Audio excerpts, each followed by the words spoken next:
মা রান্নাঘরে কি করছো গো? এই যে গ্যাসটা মুছে নিচ্ছি, রান্না হয়ে গেছে, এবার খেতে দিয়ে দেবো। তা কি রান্না করলে? আজকে অনেক কিছুই রান্না করেছে। ওটা একটু দেখাও না। এই যে গরম লুচি, গরম লুচি দুপুরবেলা? করেছি, হ্যাঁ কালো জিরে দিয়ে, তুই তো বললি লুচি খাবো মাংস দিয়ে, এমন দুপুরবেলা এক্ষুনি। আর আর দেখাচ্ছি চল। আর এই যে ফুলকপির তরকারি করেছি কষা কষা করে। ও এটা মিষ্টি? নিরামিষে, হ্যাঁ এটা সেতলার মিষ্টি এনেছে, দেখি কি মিষ্টি এনেছে, খুলে দেখারও সময় হয়নি। এটা আছে বোঁদে, আর এটা আর মালাই টোটো।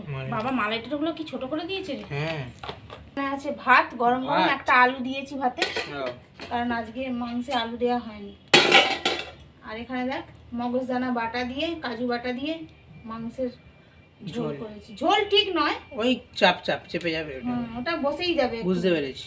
একটু গ্রেভি রেখেছি, না তো তোদের ভাত খেতে অসুবিধে। তুই তো বলেছিস লুচি খাবো আর এক গাল ভাত খাবো। হ্যাঁ।